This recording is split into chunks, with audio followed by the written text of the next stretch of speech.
Hello, everyone, and welcome back to Film Foundations, the collaborative show between Weirding Way Media and someone's favorite productions. I'm your co-host, Ryan Verrill from The Disc Connected. And I'm your other co-host, Chris Tashu from The Culture Cast. And on this show, we ask and answer 4 questions about a given topic that is surrounding either an actor, director, franchise, or microgenre. Our job, of course, is to entice you to broaden your horizons on film, to encourage you to travel down film tangents and side roads that you may not have ever traveled down otherwise. Today, we are discussing a topic that I have loved for quite some time. We're going to be discussing the man, Kevin Smith. Chris, how do you feel about Kevin Smith? The man, the myth, the auteur who likes to talk a lot on stage in front of people and made like a weird niche job out of it for a while. Those evenings with Kevin Smith resonate with me a lot, and it's funny how they've kind of like, I don't think people have forgotten about him, but I don't think they definitely get as talked about as much as they used to. They were pretty popular for a while. I mean, they're pretty good. Yeah. Yeah. All of that to say, yeah, look, I think the phrase guys of a certain age like Kevin Smith, you and I happen to be squarely in that camp. Look, you and I are only separated by 4 years right now, 3 years soon. But I grew up in the 90s. I was a 90s kid, and Kevin Smith, when I was starting to become of age to watch the kinds of movies that he was making, those were the kinds of movies I wanted to watch. Right. Irreverent, his own thing. That's the thing. I mean, for me, Mike Quentin Tarantino is Kevin Smith, because that's the filmmaker of that group of people that I resonated with more than anybody else. And then after Kevin Smith would be Robert Rodriguez. Those are the two people I saw more than I saw of anybody else. They're the directors whose movies I still more or less will search out because they're the ones who direct it.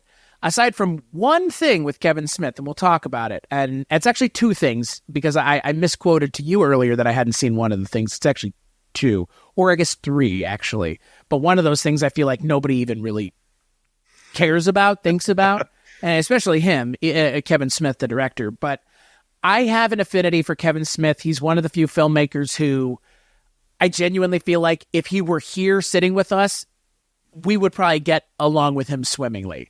He seems like the kind of person who gets it, and what it is a certain kind of pop culture filmmaking that came out of the 90s. Rodriguez was doing it, Tarantino was doing it, and Kevin Smith was doing it. And then, I mean, someone that you and I have talked about was also doing it, like a Harmony Korine was doing it. I mean, there are a lot of filmmakers in the 90s who were doing their thing, that are still doing their thing now, that it feels like they paved the way for everybody else to continue to keep doing their thing. And in a lot of ways, Tarantino pushed that narrative pretty hard of like, I'm going to do my own thing and I'm going to do my own thing. And Kevin Smith's been doing his own thing too. He just hasn't had the violence that Tarantino has. Kevin Smith's movies are all, for the most part, very funny. They're comedies, but they're comedies that often have something to say about the human condition. Even if there is a man having sex with a donkey in the movie, they still have something. I mean, Clerks 2 is an extremely endearing movie, but there is a donkey show scene in that movie. We'll get to it when we get to it. But for me, Kevin Smith is a seminal filmmaker, not only of my formative years, but also someone who his films more or less still resonate with me now. What about you, Ryan Verrill? Same sort of thing. I have loved Kevin Smith since the first time I watched one of his movies. I think the ripe old age of 7 when Clerks came out. I didn't watch it then, of course. I think I saw Clerks around, probably around 2000 or so, and I mostly just went to, some of the other films that he'd done since then, and this was the perfect time to get into Dogma and Chasing Amy and Mallrats because they were already done. And then coming up, the big one for me that really captured me when I was young, Jay and Silent Bob Strike Back. Again, a lot of these were, pardon the pun on the name of the show here, but these were foundational for me. And one thing with what you said, I really want to throw out the attitude that Kevin Smith gave, which a lot of people don't give him enough credit for, which is exactly the same as Robert Rodriguez, like you said, and exactly the same as, funny enough, are the obviously very different type of auteur, and I probably wouldn't actually call him an auteur, but Lloyd Kaufman from Troma. If you look at the way Lloyd and Robert Rodriguez acted in the 90s, they both put out books that Robert Rodriguez's book is, I think it's called Rebel Without a Crew, and it's about making a movie with basically no money and suddenly being a player in Hollywood. Lloyd Kaufman wrote a book that's called Make the Damn Movie, or Make Your Own Damn Movie, something like that. And it was literally just, what the fuck are you doing? Just get up and make a fucking movie. And all these people, they grabbed onto this and just said, I mean, yeah, I'm going to do whatever it takes to make that first movie. And then from there, show that I've got the stuff and get a foot into the industry. And all these people are still working. You know, Lloyd Kaufman is even still at knocking away Troma, making new movies all the time and appearing in all kinds of stuff and still like touring and giving talks everywhere. All these people are here just to say, I mean, I just tried something and it worked out and you should do it too. And something about that, it was so appealing. And again, it's not like around this time, Kevin wasn't even just like evangelizing that idea yet. It just came through his films somehow. And it just came across as, this is all of our friends just making movies, and isn't that super fun? And yeah, it looks super fun. And look, you see what I mean? Like, in a lot of ways, like, we've never made a movie yet, but that doesn't mean we won't. Right. And to your point, like, Kevin Smith always tells that famous story about how he just got a bunch of credit cards and maxed them all out. Yeah, bro. Like, that's the way you do it then. You don't have to do that now anymore, thank God. But, like, I mean, you could now, I guess, but I don't see that being the same expectation. Like, now there's crowdfunding. Right. Now there's all kinds of other avenues, which are not easy, not guaranteed, but again, there are now thankfully more avenues to go down to raise money. But yeah, the 90s were just a wild time, an actual wild time for making film. And Kevin Smith should be mentioned more in that conversation about, you know, successful 90s filmmakers who are still kicking it today. I know why he's not, because people view his films as lowbrow, which I get. There's dick and fart jokes and all kinds of stuff. But you know what? They're well-written dick and fart jokes. They're not just, I don't know, I don't want to drag anybody on the show. There are names that, right. The Friedberg and Seltzer, okay? That's, you know, just the low-hanging stuff that I'm not saying it's bad, it's just, you're not trying very hard, and we can all tell, which again, is fine. Not everybody has to. But when someone does, for me, that's someone worth praising, that's someone worth lauding, and that's someone worth paying attention to as they continue to make films in their career. Because Kevin Smith's still working. Ostensibly making another horror movie, possibly. So he claims. He's been claiming since he made his last horror movie that he was making another horror movie. But yeah, Kevin Smith for me, and clearly for you, is just, he's the kind of guy that I wish I had known in high school. Because if I had known him, I would have been in his movies. Right. Just the same way Brian O'Halloran is. I mean, that guy's not an actor. He is in Kevin Smith movies, but again, like, that's the thing. Like you said, you know, you tell him, Steve Dave, those dudes just work for Kevin Smith at his comic book store still. Right. Like, that's the Red Bank, New Jersey crew that Kevin Smith surrounded himself with Scott Mosier and Jason Mewes, obviously. I wish I was those people's friends, but here's the thing. I have my own friends who are just as fucking weird, who are just as crass and just as creative and smart. And I'm not comparing myself to Kevin Smith, but I'm glad that similarly to Kevin Smith, I've been able to cultivate a group of people that I surround myself with that are creative, that support my creativity, and are equally as creative. So in a lot of ways, while Kevin Smith wasn't beating that drum in the 90s, he was beating it enough for us to listen. And people like us to listen, to go, well, yeah, we can do this too. We're doing our own corner of the world. We're not making movies, we're making podcasts, but we're just doing the goddamn thing. It's not like one day someone came to me and was like, want to do a podcast? It's like, let's just do the fucking thing. Right. Why not? I mean, well said. There's so much to unpack here, because he's done a lot of different things. And the big thing before we get into like the actual history of his films, I really want to show like, the fact that he is somebody that has such a dedicated fan base cannot be understated. Yeah. Everything he does, he has people showing up in the tens of thousands to help with crowdfunding, to help vote on making a movie or not, to support brand new podcast ventures, to support getting a show made for AMC that went way longer than it should have, to just all of these things. No matter what he touches, he has this crazy network of individuals that will show up. And honestly, that is the hardest thing in 2024, is to find the ability for people to decide to show up when you're not established. And the fact that he established this in the perfect time for the perfect generation, he's got a mate. He can do basically whatever he wants, and he has. He's stayed out primarily of I don't want to say out of the studio system, but a lot of his stuff still has that indie feel, at least. It still does, 100%. He's gotten some production dollars, but he's still like doing the Clerks 3 roadshow, or not Clerks 3. The one that he took on the road, of course, was Jay and Silent Bob Reboot, and toured all across the U.S. in theaters. And look at me, I made the pilgrimage, went and sat with him as we all watched it together in a theater. It was an incredible night. He's a great dude, and just everybody shows up for him, and that's a big deal. Not everybody can say that they got that. I met him in Dallas at Comic-Con. That's how much I love him. And I didn't go watch movies of his. I would have loved to go see Jay and Silent Bob Reboot. I don't know if it came this.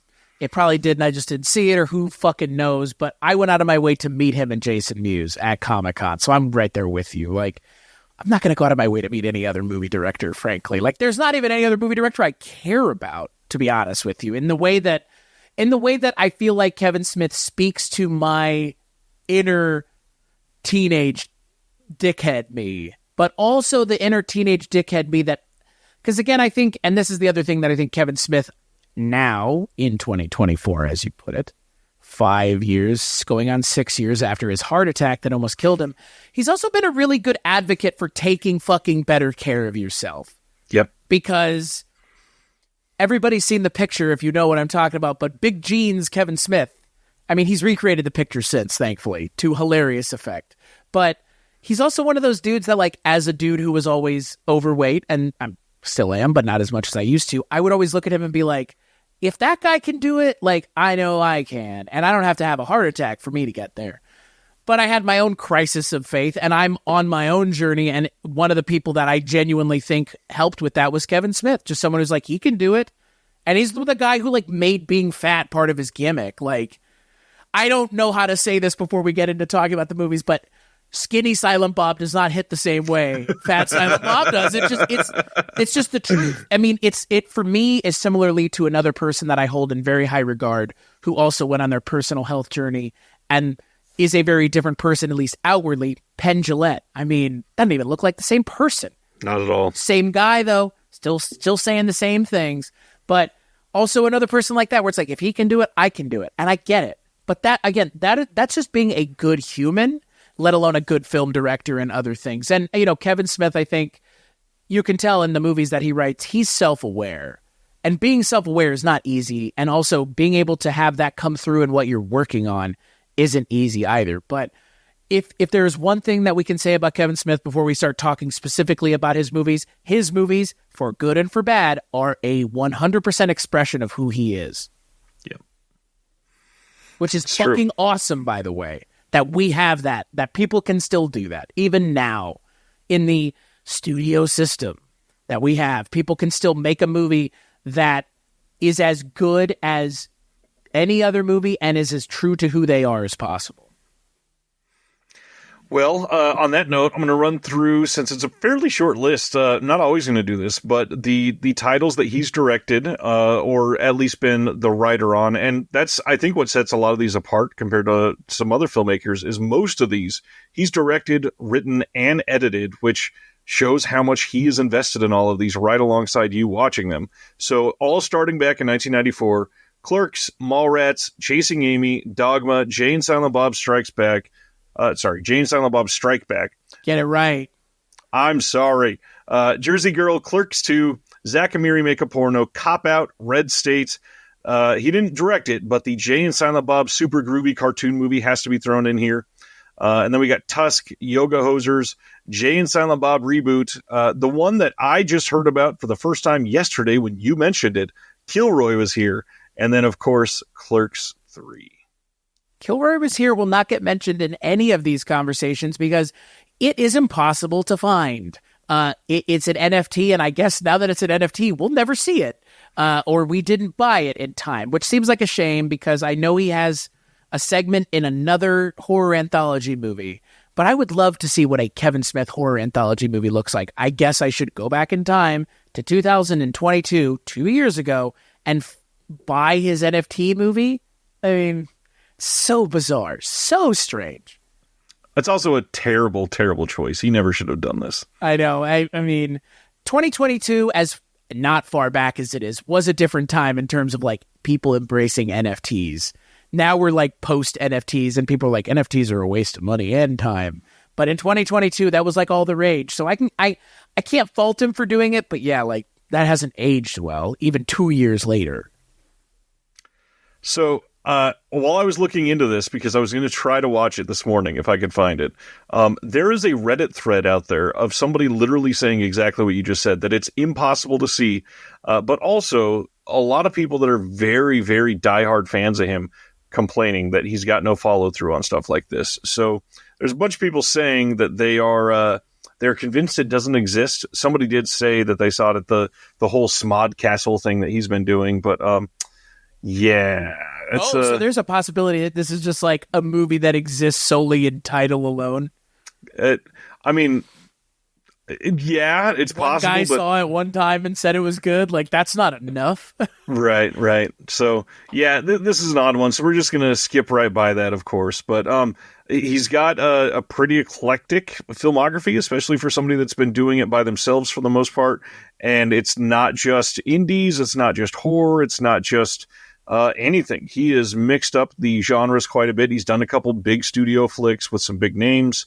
But on that point, I think it's probably time to get into it, wouldn't you say? Yeah, let's do it. All right, Chris, you're up first tonight. So as usual, question one, what do you consider the foundational title for Kevin Smith for somebody to watch? Easy to get into the rest of his filmography. So, like any good person who thinks about metaphors to describe the way that they think, I was playing a game of pickleball in my head earlier, trying to figure out which side of the net I wanted to come down on, because in my mind, there are two answers here, two clear answers. But I feel like even further back than that, there's only one answer. I'll be curious if it's your answer, because I feel like it's not the only answer, but it's one of two answers. 1994's Clerks. It still stands up. And I think it's the best Clerks movie because it just feels... Oh, for sure. It feels so... And as much... Look, I love Clerks 2. Clerks 2, I think, is... Again, it goes in some directions that are interesting and it has some interesting things to say. But Clerks is a film that when you watch it, if you get it, you get it. And if you don't, you don't. And there is very little in between. I remember, and I've mentioned it to you, and it's no longer on YouTube. There was a video that I did in college that was inspired by Clerks. The framing device was the same. It was scene with text, like the text and then the scene, and then text and then the scene, and the text had to do with the scene a little bit. So that was something that inspired me even when I was 18, because that was the person I wanted to ape. And why? Because Clerks is just... It's an amazing film for what it is. It takes place in a gas station. It's just two people talking pretty much the entire movie, but my God, it zips along. It's one of those movies where every time I watch it, I just am awed that he was able to make this as good as it is, and it still stands up, right? 30 years later. And are there some points in it that maybe are 90s isms? Yes, but I mean, it came out in the 90s, so what do you expect? It is firmly set in 1994, but it is a movie that, again, I think anybody who's worked a fucking shitty job would understand I'm not even supposed to be here today, which is why I put it underneath my name on this video, because it's a sentiment that I can 100% agree with, and it's a thing that I've said plenty of times on top of everything else. It's eminently quotable. There are so many fucking hilarious lines from the movie, things that Kevin Smith puts out into the pop culture conversation. I don't know how many people knew what snowballing was before Clerks, myself included, and I consider myself to be a pretty perverted person, but at the time, I'm not sure even I knew what snowballing was. So that's the thing about Kevin Smith. He's always able to introduce something that I had never heard before, or something that is just so much him that you can't help but think like the person who wrote this they get me and the kind of things that I find funny. And when you find that person, it's hard to let go. So yeah, for me, it's Clerks. And I'm not saying that it couldn't be anything else on this list, but I'm curious if your answer is Clerks, because like it's clear in a way, the obvious one. That's for sure. Obvious being the key phrase, not necessarily the right one or the one that you're going to pick. So what did you pick, Ryan? So here's the thing. This was the foundational film for me, for sure. It was the one that I gravitated to. I think it is easily still top tier, one of his 3 best films. I did pick something else because I think there is another film that is more accessible, that still delivers his style in spades, but for new people that are perhaps just getting into Kevin Smith cinema, or, you know, they're, we'll say, of the, not like kids necessarily, but like early 20s, they're going to want something a little more recent. Sure. And probably something a little less black and white for no reason. And oh, come on. The black and white of the movie is one of my favorite parts. It just makes no sense. Right. It's perfect. Yeah, but it does make no sense. Right. So funny enough, I honestly think the best one to go with here is Zach and Miri Make a Porno. The comedy in here is relevant just like it is in Clerks. It's the kind of thing that we've all sat around with our groups of friends and made jokes about. It's the kind of, just like off the beaten path comedy that still feels like exactly what you would picture Kevin Smith joking about every single night. It's got faces that you recognize from everything else from the last 15 years. It's got a lot of Kevin Smith friends. It's got everything. It is one of those movies that is not divisive. It's pretty well received for the most part. I know that he's got a couple movies that people have either turned on in the decade since, or it's been hated since the day it was released.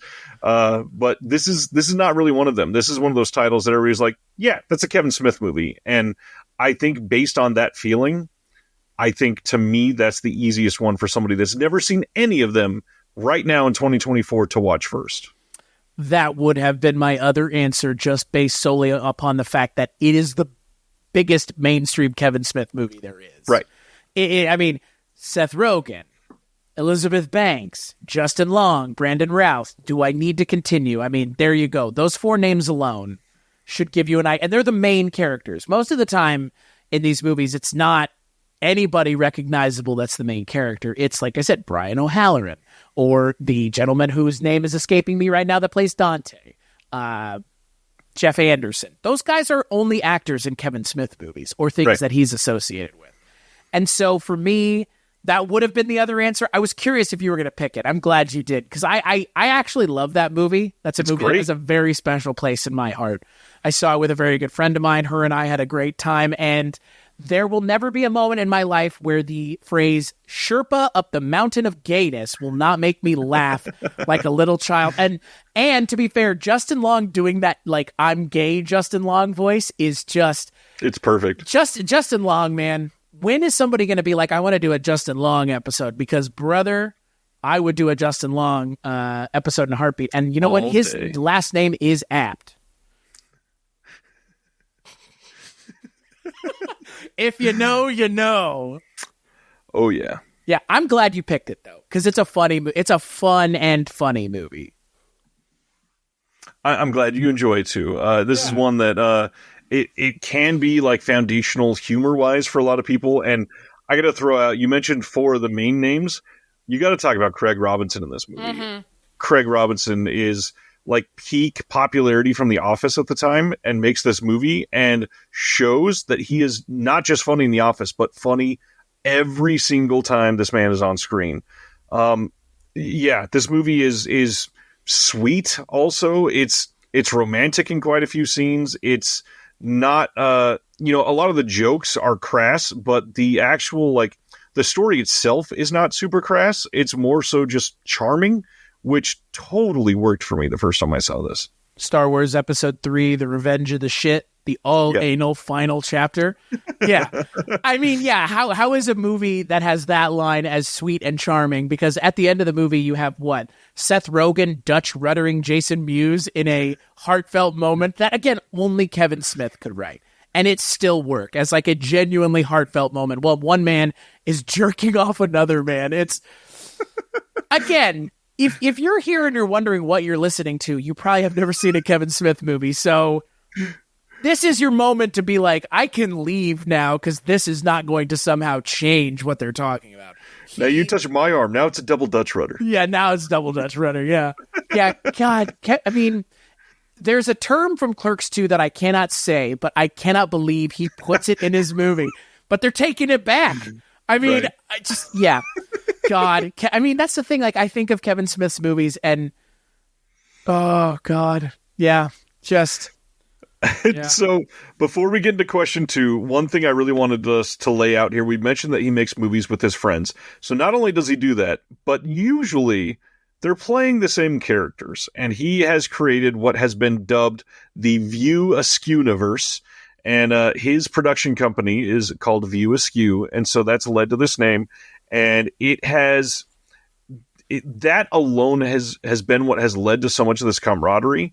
And there are people that are in like 6 different movies, and they're all literally playing the same character in those 6 movies. So it's one of these things where it's like when you watch 1 or 2 of these, you kind of got to watch them all. Not like because you feel like you have to, but it feels like this is a world that I want to feel a part of and immerse myself in. And so something about creating that is...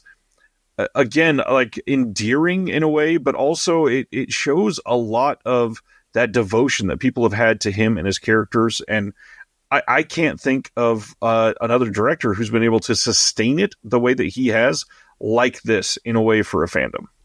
Thank you for mentioning the View Askewniverse. What a weird, that was a connected universe before, and I'm going to mention it every episode, you sons of bitches. It was a connected universe before the MCU was. Right. It was it not? I mean, I believe what? Absolutely. Mallrats and Clerks. So 95 is when the first, because they do mention in Mallrats some of the stuff in Clerks, but they mention it secondhand. There's references. Yeah. Well, the girl's funeral that they go to, they know her in Mallrats, right? They mention her that she died. Yeah. Well, and Jane, Silent Bob show up in Mallrats too, right? Yeah. Well, they're the through line. They're the main through line. Yes. Yeah. Which and let's mention something here because again, obviously, if you're listening to this, you may not, you know who Jay and Silent Bob are, but Kevin Smith plays Silent Bob. Obviously, Kevin Smith is the guy we're talking about here. So. He's also, I think, one of the few directors who's managed to make a cameo in his movies actually work every time he's done it, right. And not get in the way and not feel like, oh, look, there's Alfred Hitchcock walking a dog in the background. It's, oh, look, he's just... I mean, Kevin Smith and Silent Bob are not the same person as far as I'm concerned. Like, that's a character that he plays. But he imbues it with such Kevin Smith energy that you can't help just be like, yeah, it's just Kevin Smith. But it is funny that, he's the guy who talks all the time and now he's just being asked to be quiet. So, or give 1 or 2 lines of dialogue. Right. Yeah. Oh, man. The View Askewniverse is fun. That's the biggest thing. For anybody that hasn't or thought that Kevin Smith stuff is insufferable, which I know there are some people that are just completely anti-Kevin Smith, there's something about this that just, it wrangles you in. I appreciate it so much. I'm glad that people like us get something like this. Like, it's not just the MCU. Like, us weirdos who like weird movies get to have a weirdo connected universe. Like, why not? Why not? And again, Jay and Silent Bob reboot came out in what, 2020? 2019. It was right before the pandemic. Oh my God, wow. 2000. So what? 2019 to 1994. I mean, that's a long time to have these characters kicking around. And then Clerks 3. So Clerks 3 came after, so it's actually even longer. It's a long time, 28 years. I know, to be sharing with these ding-dongs of characters. My God. So, Ryan, I'm going to kick the next question to you. Can you recommend a lesser-known title? And is it going to be the same answer that I pick? I'm curious. It probably is Well, now that I know how you and I both feel, it might be. But I'm going to go with what is my favorite Kevin Smith movie. And this one I have to go with because it's been kind of difficult to watch for a few years. It's not been in print on home video. And beyond that, it's been not available on streaming. But I was super proud to be able to see this one in theater because not very many people saw it at the time. I think I'm going to go with what is probably his most relevant film for today's society. 2011's Red State. Boo! You took the easy way out. You took the easy way out. You know it. This is not the easy way out. You know my answer is the harder way out than it is yours because your point is valid. It is 100% oddly topical. I don't think it's the easy way out though, because hardly anybody has seen it, and that's fair.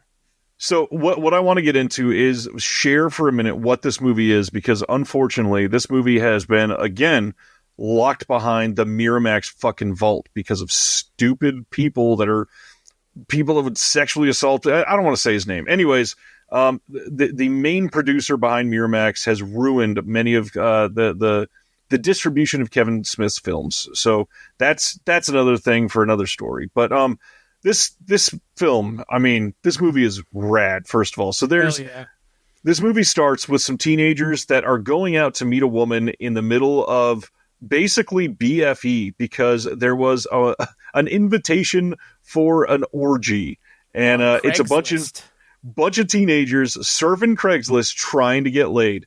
And they go out to this place, and this individual tricks the kids, and I say kids very, very specifically here because they are very young at heart, and you can tell, tricks them into drinking beer that she's put stuff in, and they wake up in cages in a church, which is malicious and sadistic as fuck to watch. And then, of course, this takes so many different crazy turns after this, and it turns into essentially the Westboro Baptist Church on screen in a way that you never expect to be seen. And then, of course, near the end of this, there is not even near the end. It's like halfway through the film. There's a siege that starts where a government entity is coming in to try to break in and fix everything that's been happening and try to investigate. And there's a shootout that goes insane. And this movie turns into being a story about religion and guns and drugs and the Westboro Baptist Church and the influence that they've had in certain things. And speaking as somebody that lives in Kansas City now, and you live in, close in Nebraska, where we are both like creating this weird little triangle with our little friends in Kansas at the Westboro Baptist Church. It is crazy to know that I have literally driven past these people protesting multiple things in Kansas City. They show up and are just a pimple on the ass of this earth. And this movie excoriates them. And everything about this is harrowing, realistic. It is genuinely frightening. It is acted superbly. Everybody in this movie, they give a performance that is for like an Orson Welles level film, not exaggerating in any way here. I am shocked at how much everybody went for it in this movie, including John Goodman, who I fucking love in everything, and he is amazing in this movie. Also shout out to Kyle Gallner, or Gallner, however you say it, who is suddenly emerging as like the next Scream King. He got murdered by Ghostface, baby. Right. And he's incredible in this, and he was so young at the time. I mean, not red eye young, but he's very young in this for sure. This movie I think is the one that if you watch this first, you want more movies like this. But if you watch this after you've watched some other Kevin Smith stuff, you're impressed with everything about this film. And it's a great movie on every level, no matter how you look at it. There's not enough time for me to say every good word I could say about this movie. I would say we could do an episode on it, but I did one on it last year because I am with you. I mean, if I weren't giving you my answer, this would have been it, because I think this is Kevin Smith's best movie. Thank you. Period. Thank you. I'm with you, bro. Like, Not only that, and here's the thing that I'm kind of surprised you didn't mention. I actually don't think it excoriates the Westboro Baptist as much as it excoriates everybody in the movie, them and the American government, because it's effectively Waco and or Ruby Ridge on screen. But hey, what if those people actually did have guns? I'm not saying they didn't have guns in Waco. We know they did, but this is a little bit more of like every bad thing. It's Shakespearean in how badly everything goes. It's like a Greek tragedy. I mean, you said it yourself. Like like everything that can go bad goes bad, and the characters who you're rooting for don't get comfortable because there will be no rooting for them. I mean, again, it's a very hard movie to watch because there's very few people to root for, and when you do find someone to root for, I think you find out very quickly you probably shouldn't be rooting for them. And I will say the only thing that keeps me from suggesting this movie, and it's the thing that I realized when I rewatched it, the movie's ending sucks. Hard disagree. I really disagree because the thing it could have been is why I picked the thing that I picked. Because he finally did the fucking weirdo thing. And I'm glad you're picking that one. And I like hardly anybody. Like you're like, I know what it is too. Hardly anybody saw that one in theaters, and I went and saw that one in theaters day fucking one because I knew it was going to be amazing, and primarily because you get one of the same actors from this film in that. And I mean, both of these different performance, but just as good, and both terrifying. That's the best part. They are just so like sadistic and thoughtless, and yet so different. What I was going to say too, you were saying this is like, what if those people had guns? Beyond that, the scariest part of this is what if those people had guns and a desire to be a martyr? Right. And with that, we're all fucked. No matter what, nobody wins. And unfortunately, that's what we are facing in today's society. Yeah. I mean, yeah, you hit the nail on the head. This is the topical pick. This is the Kevin Smith movie that has aged well, unfortunately. Like, I wish that this movie wasn't topical and relevant, but it unfortunately is. And imagine if this came out last year. Oh God, bro! Give this movie a fucking Criterion release, you fucking cowards! Come on, stop releasing WALL-E and release Red State. Because here's the thing: this movie, like, again, here's two things. Red State somehow makes the Westboro Baptist, some of them sympathetic, in a way that I find to be shocking that Kevin Smith pulls that trick off. Yeah. But at the same time, he makes both sides look terrible, which is the right way to have this conversation. It's not the U.S. government's great. It's the U.S. government tends to make bad decisions. Look at Waco. Look at Ruby Ridge. Those are two things that went poorly because of the government, primarily. And the fact that this movie doesn't just serve the Westboro Baptists or fucking nut jobs and their what if they want to be martyrs, it serves up that side of food, but it also serves up the side of food. What if the U.S. government just said, fuck it, we're going to kill them anyways? That's a problem for all of us. Either way you look at it. Yeah, Kevin Smith's best movie by far. However, it's his best movie not featuring a fucking walrus. Okay? I know why you didn't pick it, because Red State is the better movie. But my God, can we talk about Tusk for a moment, please? We can, but I want to say before we go into it, the reason I didn't pick this is because of Johnny fucking Depp. Anyways, yeah, continue. That's fair. And see, the reason I didn't pick Red State is because of the ending. I know, but here's the thing. If they had done the ending the way he wanted to, come on now. I mean, that would have been really something special. I'm not saying the ending doesn't work in Red State. I think the ending works in Red State in a different way. I think it's a much more cynical ending, which is fine. But like the ending that Kevin Smith talks about, like, maybe don't even share that you wanted to do that. Don't tell anybody, because like now I want to see it. Now I want that so badly, which would have been like if Kevin Smith had made Tusk and not shown the man in the walrus suit. Right. Which again, most anticlimactic movie ever if it does that. Right. Which again, I know that Red State wasn't promising that, but Red State gets to the point where it should have done it and doesn't, which I understand. Budgetary restrictions, all the kinds of things. However, my answer to this question is, in fact, 2014's oft maligned, much hated, for whatever reason I don't know. No, I understand why people don't like it. It's his Kevin Smith's only body horror movie, which yeah, which is so wild to say. But yeah, 2014's Tusk, a movie where Justin Long, who we've already talked about, gets turned into a human walrus by Michael Parks. Is that a spoiler for the movie? Not really, because that's the entire goddamn premise. Go see it yourself. If it sounds like something you'd be interested in, I would understand entirely why it wouldn't be. It is gross. It is over the top. It is at times disturbing and hilarious at the same breath.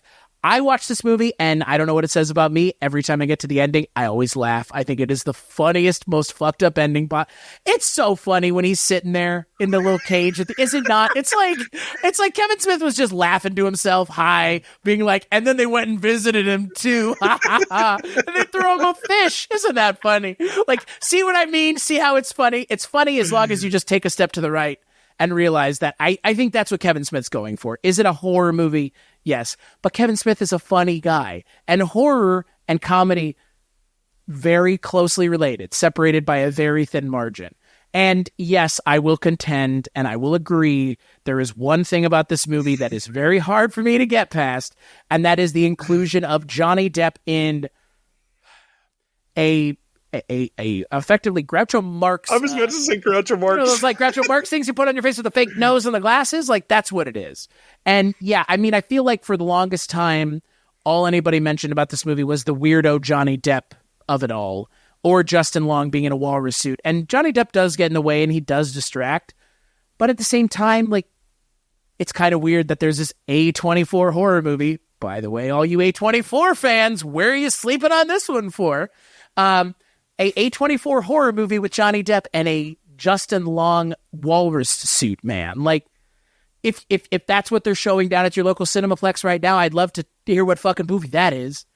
I am a huge fan of weird cinema, and Tusk is about as weird a mainstream movie as you can get, because it has Justin Long in it. It has, and Michael Parks, and Haley Joel Osment, and, once again, Johnny Depp. I'm not going to ruin the movie. I want people to go watch it. I genuinely want more people to watch this movie and find out if they like it or not. I get why you wouldn't like this movie, but it's so weird. It almost you can't help but at least be impressed that it exists. And on top of everything else, it's based off of the thing that you and I sit here and do all the time. It's literally based off of a podcast that they did where they were reading a story and then they were like, should we do this as a movie? Walrus yes or walrus no? Brian, tell me what you think. You're sitting there smirking. You're making me nervous. I know you like Tusk. You've alluded to the fact that you like it. Maybe you're not as in love with it as I am. No, I'm smirking because I adore this movie. I think this is Kevin Smith's second best movie. Same. I think that Clerks is third. I think that these three are the perfect trifecta because you've got one straight-laced comedy, you've got one like pretty horrific morality tale essentially in Red State. Social commentary. Right. And then you've got Tusk, which is firmly in the center of those two, just as this weirdo gonzo out of nowhere. What the fuck is this in Kevin Smith's filmography? So the one thing that I really wanted to highlight, other than the fact that they made this movie because they were high on a podcast and got people to tweet the words walrus yes, that is one of the best stories in Hollywood history. Like, isn't it really? Like, is it not? Like, so fucking dumb in the best way. Like, hell yeah. The last thing, this movie is only a horror movie, not because Justin Long ends up in a walrus suit and looks fucking terrifying at that, but this movie is a horror movie because Michael Parks delivers an Oscar-worthy performance of this maniacal, shocking, sadistic, like lead paint poisoned boomer beyond his belief that is out here to ruin somebody's life. And this guy can act better than so many people that have won awards in the last 10 years that I am disgusted that this was not even up for consideration for that type of an award. Michael Parks has been acting for like 60 years before this movie is released. And somehow, I think he gives a career-defining performance in 2014's Tusk about a fucking walrus being made out of a podcaster. Like, that is such a weird story that if you told Michael Parks that in 1973, he would probably, like, jump out of the car that you're driving because he's so confused. Like, this doesn't make any sense, and Kevin Smith makes it make perfect sense, and then Michael Parks delivers that nonsense into such a harrowing performance that you cannot help but be drawn into every single scene. And it's gross. Can I mention how gross it is? I mean, that reveal, because here's the thing. I don't want anybody to think that there's not a reveal in this movie. You do see Justin Long in the walrus suit. That's not a spoiler. Like, that's what happens. But I'll tell you, every time I watch the movie and it gets to that scene, I'm always astounded that Justin Long signed up for that. But at the same time, I've got to think that, like, someone like Justin Long, someone like you, or someone like me, like, this opportunity doesn't come along. Ever. Right, and Justin Long has been making those choices his entire career. Yeah, he's been doing that since day one, and I appreciate Quest, him. Baby. I appreciate him so damn much for every weirdo role that he's taken because he never holds back. I mean, we were just talking about Zack and Miri. The fact that he was never even advertised in the trailers for Barbarian, and he was the biggest part of Barbarian. Like, yeah. A shocking career that he's had. Jeepers Creepers, don't forget. It was great, but he doesn't do anything super shocking like these. But I mean, he could make like 5 of these performances in some years, and it would just be a regular year for Justin Long, which is insanity. Anyways, I could talk about Tusk and Red State for hours and hours and hours. These movies, again, if you have never seen them, we did not plan these. We did not talk about our choices before this at all. And the fact that we are both so passionate should mean something because, man, these movies mean something. These are well-crafted, weird, subversive films that were made in the 2010s that deserve a hell of a lot more credit than they get.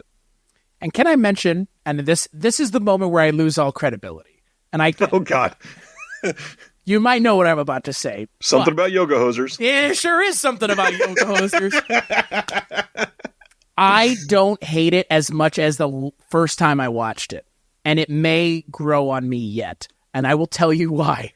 Because Justin Long is really funny. The Yogi Bear joke is so idiotic. And it's just, they keep drilling you with it. It also has Austin Butler in it.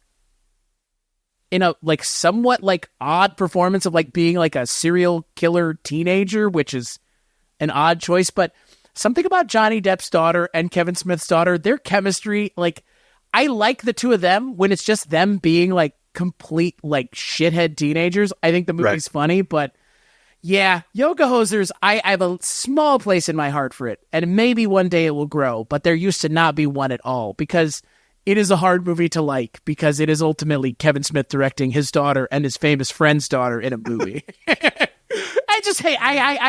happen to have a small place in my heart for Kevin Smith as a sausage man. Okay. So I got to ask, do you think we ever get Moose Jaws? Which, for anybody listening, Moose Jaws is the third part of his, what's it called? The Great White Trilogy or Great White North Trilogy. Great White North Trilogy. That's what it is. North Trilogy now, I believe. Yeah. So he was going off of a movie where he wanted to make a movie that was basically Jaws, but with a moose. And he's been calling it Moose Jaws for years. And it's been hinted at ever since Tusk was conceived. And yet here we are a full decade later and nigh closer at all to seeing it in production. Do I think Moose Jaws will happen? Yes. But I think that Moose Jaws will happen only if Tusk's happens, which is the thing that he talked about more recently than Moose Jaws, which was Tusk with a $sign at the end, which I'm assuming has something to do with Justin Long coming back. I think he's alluded to like Justin Long becomes a human again and then he's the villain, which would track if we're talking about a meta take on the previous film. But I don't know. I mean, he's one of those dudes, you know, we were recently talking about Steven Soderbergh, a guy who's retired as many times as he's directed films at this point. And Kevin Smith at least has never done that. But Kevin Smith has said, like, I'm going to be going to work on Moose Jaws. That was 2016. Like, you've made how many movies since? 2? Right. 2 movies? 1? 1. 2. 2. So Jay and Silent Bob reboot and Clerks 2. And technically Killroy Was Here, supposedly. Yeah, allegedly, Your Honor. Allegedly. Yeah, I don't know, but I remember he also had kind of alluded to the fact that in Moose Jaws, he was going to kill Jay and Silent Bob off as characters. That was one of the things he was going to have them die at the hands of the Moose Jaws. It's like, yeah, I don't know if I care so much about you killing off your most famous characters unless you want to be done playing them, but right. I don't know. I mean, look, if it's half as good as Tusk or Red State, it's going to be worth watching. But I don't know. What about you? Think it's going to come out? Or you think it's just? I mean, 10 years isn't that long. No, in the industry. It's not that long. And actually, this is probably a good segue to one of the things I wanted to bring up. And hopefully, you've seen it because I don't want to be just alluding to something you haven't seen. He did about. Oh gosh, time has been weird over the last year, so it's probably been like 7 or 8 months. He put out a video last year through like Variety or Vanity Fair or something that was like 25 minutes long, and it was the most vulnerable I've ever seen Kevin Smith, which is saying something for somebody that went through a Widowmaker heart attack that has come out and been very honest since then. But this video that showed up on YouTube is all about his struggles through life and mental health and feeling alone and needing to go seek out mental health because he couldn't handle everyday life. The feeling like I think there was allusions to like substance abuse in some ways. I don't remember if it was just marijuana, but it was more like I need to get my shit together. And even though I've had the wake up call of the heart attack, we all have things that we're facing. And something about that, like it made me feel like he was rejuvenated, but at the same time, not much has happened since then, publicly at least. So I hope it works out. But the biggest thing, I just hope he's okay. Like he's gone through so much. This is one of those people that has been literally like torn apart in the trades. This is somebody that has been reviewed as one of the worst filmmakers of our time. He's been reviewed as one of the best filmmakers of our time. He has people going back on a movie like Chasing Amy and dissecting it and saying this never should have been made and making him feel bad for all these choices that happened for a very 90s movie. And there's a lot of things that I understand if he was not doing super well. So the biggest thing, I just respect the hell out of the guy and I want him to be okay. Same. And like I said, I mean, he's one of those people who being open and honest and setting a good example is the right step and the first step in a very long set of steps that need to be taken to help destigmatize the conversation around these things. Because look, you and I talking about it is one thing, but someone with the reach like Kevin Smith talking about it is another, and people listen to him, thankfully. And unthankfully if you don't like him. But yeah, I mean, he seemingly is also a good steward of taking care of yourself and being honest about mental health struggles, which is not easy to be honest about, especially in an industry that eats its own. So, and loves to eat its own. It actually enjoys eating its own to the point of, I mean, again, people like Judy Garland and all these other actors and directors who have worked themselves into an early grave because they never thought they were good enough. So Kevin Smith being honest, I did see that. And again, it's much appreciated to see someone as high profile as him being honest in a way that people like him tend to not be, or at least not genuinely. In a way that genuinely could have hurt his career too. Like that was a big step. And if anything, I think it made his fans feel better about him and the whole situation. There's no way that blows up in his face. He did incredible that day. Yeah, agreed. And that leads us to our third question. So, Chris, what do you think is the biggest impact that Kevin Smith has had on pop culture? Which, man, is this a can of worms for somebody like Kevin Smith? Yeah, I feel like for me, the thing that he's brought to pop culture is he feels like one of those nerds made good who is able to inspire other people like me, like you, like so many other people who have been as successful as him and have not been as successful as him to look at someone like him and go, he's doing it, I can do it too. And I think it's just the we talk about it in this country so often, and it feels so fucking hollow coming out of my mouth, but I think it's the reality, the American dream. And what does that mean? Right. He's living it. He went and made a movie with his fucking friends, and now he's living in Beverly Hills with his wife and his daughter, and they are millionaires because of what he was able to do, which I don't know if that's the American dream to anybody else, but it sounds like what was advertised at the beginning of this ride. And as someone who, like Kevin Smith, was a nerd growing up, was chastised and made fun of for being a nerd. There was a time where being a nerd wasn't cool. It was called the 90s. And it was anything pre-2008, essentially. Before Iron Man comes out, it's not cool to be a nerd. But now being a nerd is cool, and being a nerd is sexy, and whatever the fuck bullshit. Kevin Smith was banging the drum for being a nerd long before any of us were able to even understand what that would mean or does mean now. And again, I think he's just a great example of someone who not only is able to be entertaining as a filmmaker, but again, I will reiterate, he's a fucking podcaster. He was doing the podcast thing before we were. Around the same time, he has his own podcast network, a podcast network that I hope one day to have one that's just as successful as his, because again, we're not making any movies based on our podcast episodes, but he did. And he's just banging the drum for what it means to be a nerd of upstanding value in a time and a place where everything is so loaded with cynicism and is so loaded with just double talk and bullshit that Kevin Smith feels like one of the few genuine people still out there, still has been a nerd, is a nerd, will be a nerd, and a nerd made good, who I think has inspired plenty of other people to throw their hat in the ring to try to do the same. So I think he's just been a good steward of what it means to be in tune with pop culture and other things that you love, and to do things that you love for a living the way that you want to do them. Right, you, Ryan?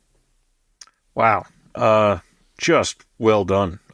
Yeah, completely agree with that. The way that I was going to say this, which I really don't want to make this come across as patronizing or insulting in any way, because I know it can, but for sure, I think one of the sentences that you said is my answer here, and that's because he made being a nerd cool, and I don't want to just leave it at that, because he has taken it to heights that people could not have comprehended back in 1994. I mean, he is, to be frank, like, he's one of the main reasons going to conventions fucking sucks nowadays, because everybody's charging $300 for a signature and a selfie when they're getting so many people there. But he is the one that has gotten people like behind the idea of Comic-Con. He's gotten people behind the idea of comic book shops being cool. He has written comics. He has designed comics. He's done shows for TV surrounding comics. He has directed episodes of TV surrounding comic book characters. He has made this his life goal to be like the ambassador for the entirety of nerddom. And somehow it has delivered in spades, and it's now a very different world. I mean, you've already mentioned the MCU, and obviously a part of that is primarily because a lot of the people making those films were the age where they were reading these things growing up. They were inspired by them. They got an opportunity, and now here it is exploding. But without Kevin Smith, a lot of people still would have thought all of this stuff sucks. And somehow he was able to appeal to the bullies, the bullied, and everyone else in between. And when we are getting stuff like the CW shows that he was a part of, and everybody is safe to love those, and other people think it's cool, like, that kind of thing would not have happened 10 years earlier. The fact that Comic-Con has grown into a global event that people cannot get tickets to because it is so popular in a huge way is due in part to Kevin Smith. And I don't want to give him too much credit here. He did a lot of this. Other places have as well. But again, his involvement can't really be understated here, because he was the one in the 90s praising these things and trying to raise people's knowledge of these things and trying to speak up for the people that were only viewed as nerds. And that's why in every single one of his films, all of these things were highly represented. And it's a weird thing to say, like, we demand representation, but honestly, it's true. Like, there's a lot of people that have, dealt with mental health issues because they thought they were alone, that if he had been able to make some of these movies earlier, they might have seen there are other people out there like them that have these sorts of passions and hobbies, and seeing that could have empowered them to make different choices in their life. And something about him is so endearing on the way that he speaks on these that you can't help but just be like, I mean, yeah, you're right. Iron Man's fucking rad. Can I tell you something that really irks me? That people are upset that Chasing Amy exists. Yeah. That's a movie, you know what? That's a movie that I feel like I've lived in a lot of ways, in terms of the person I was in high school. And it really irks me that, again, like, you can't, whatever, you can't enjoy, I get it. I get it, but I don't like it because I think Chasing Amy is a weird thing to be added into the conversation of Kevin Smith movies. Because that is I feel like for me, it's a movie that is endeared. And I think it's also part of the conversation of Kevin Smith and pop culture, which is his ability to navigate a ever-changing world of pop culture and find his place in it still. There are plenty of filmmakers who were making films in the 90s that have not been able to get any sort of continued success further into the 2000s, let alone the 10s or the 20s. Right. And people are still waiting for the next thing with Kevin Smith. How many directors can we say that? Where there's a large group of people waiting. Not necessarily everybody. And it's an event. Every time Kevin Smith makes a movie, it's a thing. Just like Tarantino, just like Rodriguez, just like Denis Villeneuve and Chris Nolan at this point. Auteurs. I'll give them that. If people are willing to give Kevin Smith the auteur label, I'd be willing to give it to other people too. And I say that because it's unfair to malign someone as an auteur just because you don't like what they're making. Just because you don't like the, again, overt sexuality or sexual innuendos that Kevin Smith traffics in, which are fucking hilarious if you find them funny. But comedy is subjective. I get it. Just like horror is subjective, just like art is subjective. And that's what we're talking about here. But he's an auteur, and a movie like Chasing Amy, I feel like, is an example of how he can be endearing in a way I wasn't even thinking I could expect from the guy who made Mallrats. Who, and again, to speak to your idea of nerds being cool, those dudes in Mallrats are cool. Jason Lee and Jeremy London are nerds. Jason Lee is talking about how Shannon Doherty is blowing him to the theme song from Mighty Mouse, which is not something someone who's not a nerd would do. And they're the coolest characters in the movie. Like, I mean, they made being nerds cool before anyone knew that nerds could be cool. And by that point, Jason Lee had already been a professional skateboarder, by the way. Right. And you know what? Mallrats, we haven't really even mentioned it, which feels like kind of a shame. Because Mallrats is, I don't know, Mallrats is just a fun movie. I don't see it anything as other than kind of a lark.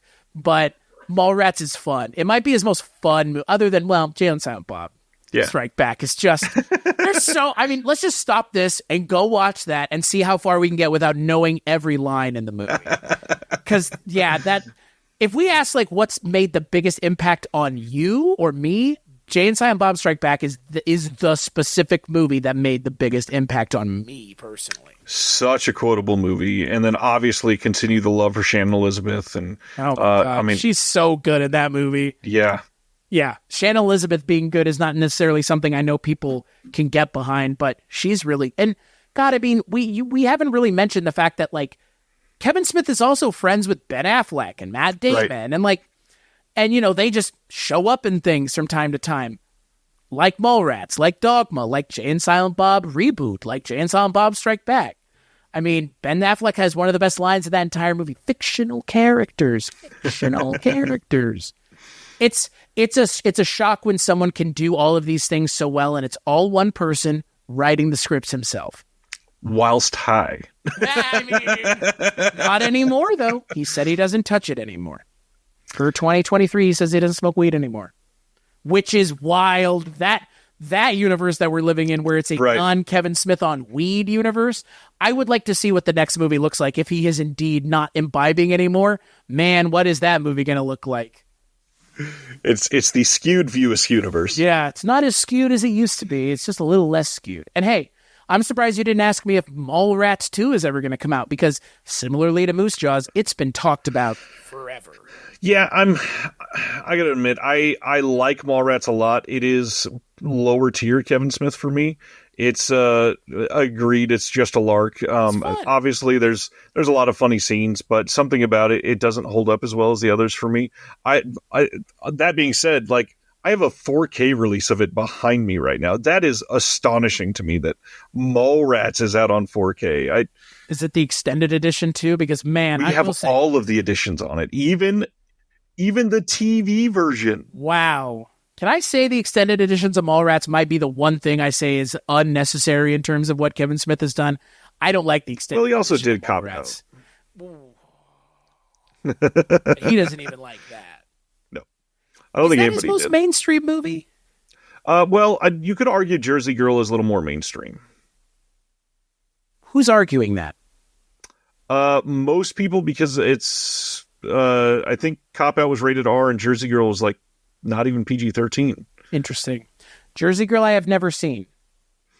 Funny enough, me neither. And I hear it's decent, and I should. It's just, it's one of his only films. That and Cop Out are not in the View Askewniverse. There's, as far as I know, Mary make a porno. Right. Technically, I don't think there's any references to anything else that he's done in those movies at all. I don't remember any in Cop Out, at least. But yeah, it's just weird, random outliers in his filmography. Yeah. I kind of want to watch it at some point, Jersey Girl. I will, for sure. Yeah, it sounds like the kind of movie I would definitely enjoy. And, I mean, Vilo Zsigmond did the cinematography, which is weird in and of itself. I think before we answer the last question, the thing that I want to point out that is weird that we didn't get a chance to say exists because it doesn't exist yet and may never exist. How has the MCU not hired Kevin Smith? Yeah, that's an odd one. DC. Like, I get why if you're looking at it and, like, dick and fart and wiener jokes and cum jokes aren't your thing, but they hired the people that did Rick and Morty to write the scripts for the first Doctor Strange movie to punch it up with the comedy. I can guarantee you hire Kevin Smith to write your superhero movie. You're not going to have somebody come in to punch up the comedy. If anything, you'll have to take out dick and cock and cunt and all the other words that he's going to be using to make it a PG-13 movie.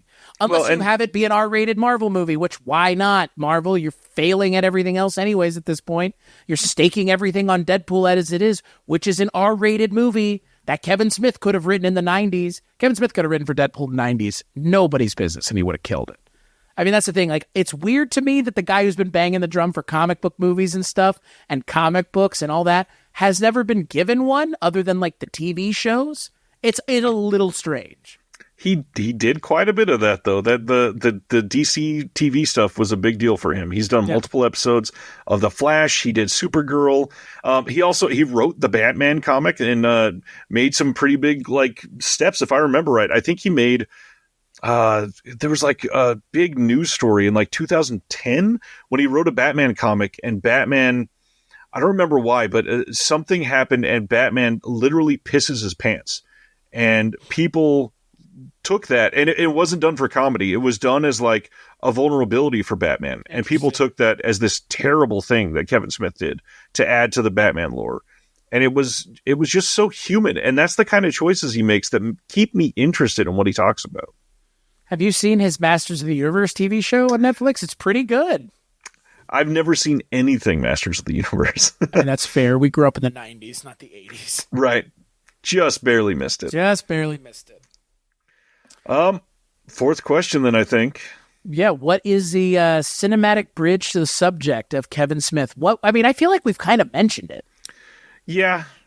Tarantino, Rodriguez, right? Tarantino doesn't fit this mold for me. I think he is. They have people sitting around tables talking to each other in both of the films. Tarantino just has the action of it all. Like Kevin Smith just says, "I just want people talking the whole movie."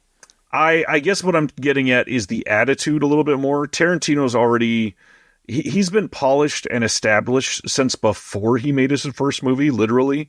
And somebody like Rodriguez, who is associated with Tarantino, obviously, I think he's a better choice here. And then it's not really the style of the filmmaking isn't really the same, but I really kind of want to throw out just some of the people that have clearly just given it their all. And there's certain films, so maybe I won't go down that path, but just the way that the 2000s and the 2010s have had directors pop up that you can tell when they were 21, they saw Clerks upon its release and went, fucking hell, I want to go make a movie now. Right. And then 15 years later, they had the perfect crew. They got everybody together and made a movie for $50,000, and it's incredible. And so much about that is inspiring in every way possible. And that's, I mean, in a way, that's what the 2010s feels like. These smaller directors that have made big waves, like nowhere near the same style or anything, but somebody like Robert Eggers, I feel like he watched films like this and went, you know what? I'm going to go make a weird movie just because I can. Same with Jordan Peele. Like Jordan Peele's another good example. Like I'm not sure Jordan Peele's ever going to direct a movie that he doesn't write. And I would not blame him. And look, I hope he doesn't. Yeah. I mean, I was not a fan of Jordan Peele quote, Jordan Peele's Twilight Zone. He was not involved with it the way I thought he was going to be, unfortunately, which is a shame because it wasn't good, because it would have been good if it had been his unique vision, the way Rod Serling led that show. And Kevin Smith is that same thing. I don't want to see a movie that Kevin Smith directs that he doesn't write, because what's the point? Like, you know, that's the thing. It's so weird. We talk about so many of these directors like a Scorsese or a Spielberg. These dudes aren't writing their own movies, guys. Right. Like, they're not. I mean, sometimes they do. I mean, Mean Streets is a Scorsese film through and through. And Goodfellas. But Goodfellas, the book, is very good. It has nothing to do with Martin Scorsese.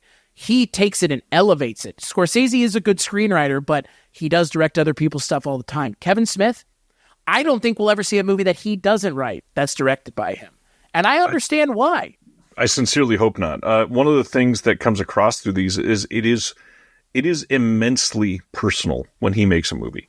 Every single film that he's put out that he has written has been one that you can tell this comes from this man's soul. And something about that is just unendingly appealing for me. I will watch those until the end of time. I don't care if someone doesn't like me, if they don't like me for being me. Fuck you then. We're just not going to get along. And Kevin Smith, in a lot of ways, that is clearly the attitude he brings to things, which is, I'm going to do things my way. I'm a director-writer. I'm a director-screenwriter. That's just not a thing. Singer-songwriters aren't as much of a thing as they used to be either. I mean, again, like there's a precedent being set for this in the musical industry. There's a precedent being set for this in the film industry, that there are people that are writer-directors, and a lot of them are amazing, and a lot of them aren't. But the fact that somebody is willing to do both and put their neck out doubly is, and if you're able to do it successfully, is impressive. So yeah, the names we've mentioned are all writer-directors pretty much. I mean, Peele, Robert Eggers, Denis Villeneuve. I mean, if you want to mention him, I mean, again, completely different genre, but again, writing and directing his own stuff. We mentioned Tarantino. I mean, all these are, again, auteurs, writer-directors, I mean, whatever you want to call them, but writer-directors who have a level of success in the industry are not as common as you would think. Well said. On that note, Chris, where can people find you when we are not describing our film foundations? You can find me at Weirding Way Media, where I shoot my mouth off once, twice, 3 times a week, depending on the week. All about sometimes movies. A day. Yeah, sometimes. I mean, we could make that happen. I talk all the time anyways. Where you can find everything that I work on over weirdingwaymedia.com, including this show, the Culture Cast, the Projection Booth, Feminine Critique, Twisted and Uncorked, 80s TV Ladies. I could keep naming them, but you should just go find out all about them at weirdingwaymedia.com. What about you, Ryan? I am everyone under the name The Disc Connected, and you can also find my production company called Someone's Favorite Productions on social media, and we will have a website up later this year that's going to show all the stuff that we've been working on. Eager to share that with all of you, and until next time, we hope you check out our next episode and that you continue to push the boundaries of your interests in film.